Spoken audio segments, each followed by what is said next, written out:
What's up, guys? The Ol Drunken Geek, and you're watching the ODG Show. And today, I got a special treat for you motherfuckers. I'm gonna review Spider-Man Homecoming. So stay tuned. So, man, what can I say about this flick? This shit was good. It was just downright old school good. It had funnies, it had feels, and it was what a Spider-Man movie should be. It was like inspirational. And one common thing with Spider-Man is his life should be fucked up, adorned with more fucked up. Right? Like he's always got his big problems. Not on top of it, he also has like a shitload of little problems. So this movie did that. Just that. First thing about the movie that was really cool, that was really stand out, was the fact that Tom Holland is such a good Spider-Man. Not only is he a good Spider-Man, but he's also a good Peter Parker. Which I felt like Tobey Maguire was a really, really, really good Spider-Man, but he was even a better Peter Parker. And I felt like the other guy, what's his name again? Andrew Garfield. Yeah, that motherfucker.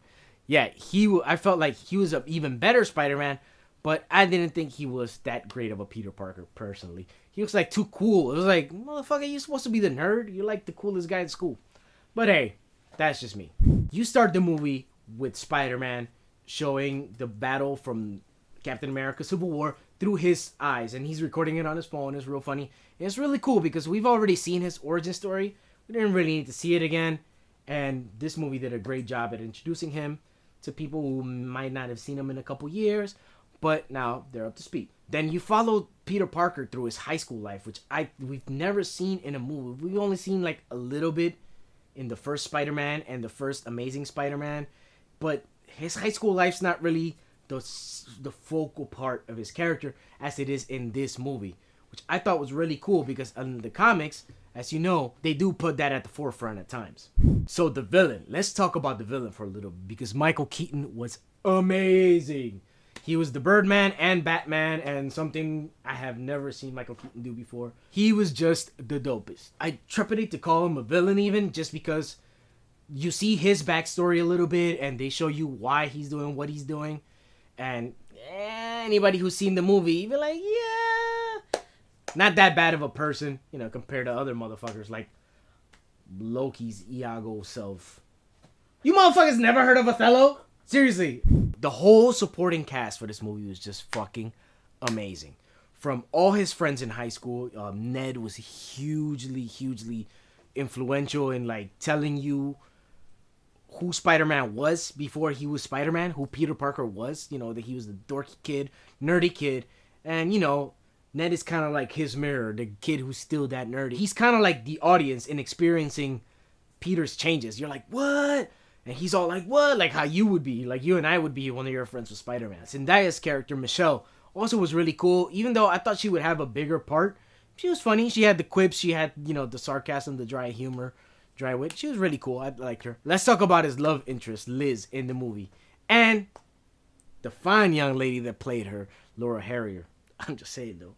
Homegirl was fine as fuck. She was really cool. She totally looked like the girl next door in a Sentai type, you know. You know, I could see why Peter liked her, you know what I'm saying? I could see what, you know what I'm saying? You know what I'm saying? You know what I'm saying?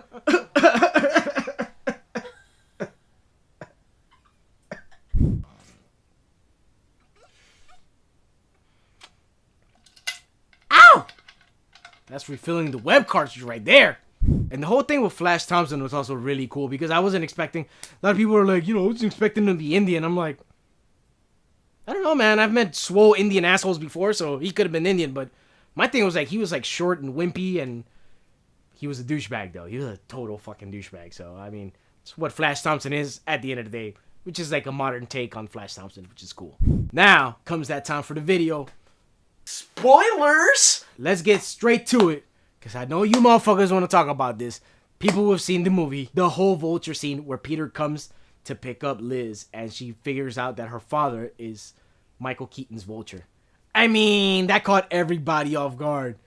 I mean, you know, she looks like she could be mixed, so I guess it works. And that whole scene in the car, though, that's grade A acting, buddy. That's grade 8 acting, I tell you. That shit had me thwipping all over the place. Oh, that scene was so fucking tense, yo. Everybody, I swear, the shit came on in the theater, and everybody, when dude opens the door, everybody's like, oh, shit. And then quiet.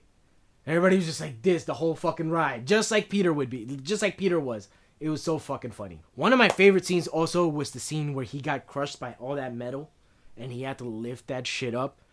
You know, and they showed the whole cutoff with him between his face and the mask, which was, it was cool. It was a little cheesy, but it's directly from the comics. You've seen it in every other Spider-Man movie, so hey, it was a nice callback to that. But going back to the scene when he had to push the fucking thing up, it showed his ability to overcome, which is one thing that we all love about Spider-Man. It's just, it was so hard for him, he couldn't do it, and he was fucking borderline crying like a bitch. But hey, he got the shit done, and it was super dope. Another thing that's super spoilery about this that was so cool was the introduction of so many villains. You got Donald Glover's The Prowler, who's more of an anti-hero character. And we didn't see him with any actual powers, but when he was buying his shit, because he's a criminal, he was buying all that futuristic alien weapon, he was like, you have anything a little bit more low-key? You know, something probably for crawling. Also, the Shocker characters were really cool. The first Shocker reminded me a lot of the 90s cartoon Shocker. He had the jacket. I thought that was really dope. But that second guy from Jason's Lyric, he was really cool, and he showed a lot of dimensions to the characters, like practicing the boxing and shit. And in case you guys didn't know, those boxing gloves the Shocker used were the same that Crossbone used in Captain America Civil War. Also, we got introduced to like a henchman who happened to have a scorpion tattoo, and his name was the same as Scorpion from the comics and the cartoon. So hopefully they'll bring him into future flicks. I thought that was really dope. He also had one of the characters called the Tinkerer, and he was the guy who actually made all the tech for Michael Keaton. I'm just saying, I named like 5 villains already, and that's like only one away from Sinister Six. Just saying. Just saying. One thing I really liked about this Spider-Man was the world building and how it's all connected with the Marvel Universe. You got that by showing the beginning scene from Civil War, also by showing Tony Stark. That was really cool, and, you know, having him play part, giving him the suit, which is really, really dope as well. We all knew this. And furthermore than that, also the world they built around Peter himself, Queens itself. Like, anybody that's ever been in New York know it's a lot of Dominicans. And there's one line where he goes, yeah, this old Dominican lady bought me a churro. I just thought it was cool. It's like the little details, the whole convenience store thing where he's like, yeah, they got the best sandwiches in New York. What the fuck are you talking about? I thought that was really cool. It gave a lot of texture to the flick and just made you think, you know, hey, Peter's a person. He lives in a neighborhood. He has friends. He has this life besides Spider-Man. It's really dope. And how they incorporated with Spider-Man as well. Which brings me to a couple of the things that I didn't quite like about the movie. First off, I think the whole damage control thing was a little heavy-handed because I believe they have a show that's coming out. I don't know. It was just a little minute, little bullshit-ass detail, but I thought it was, you know, a little too heavy-handed. A scene that gets a lot of praise is his fucking Spider-Man strongman moment scene where he holds together the ferry, the Staten Island ferry, or I think it was Staten Island ferry. I don't think any other ferries, but whatever. He was holding it together and the whole shit ripped apart. Dude, if anything ripped any boat apart, that shit is sinking on sight, dude. That shit's like 2-3 minutes. These motherfuckers were at it for like 10 minutes trying to hold the shit together and then it was okay. Noise. Bullshit. I call bullshit. That's not gonna happen. But I guess it's a movie. It's an action movie. I guess, you know, you gotta have your bullshit moments. But besides those two little things, the movie was damn near perfect. It still doesn't rank as the highest Spider-Man movie. I haven't seen it a whole lot of times. I've only seen it the one time. So I'm gonna rate it together with the first Tobey Maguire movie. At least tied to that, if not better.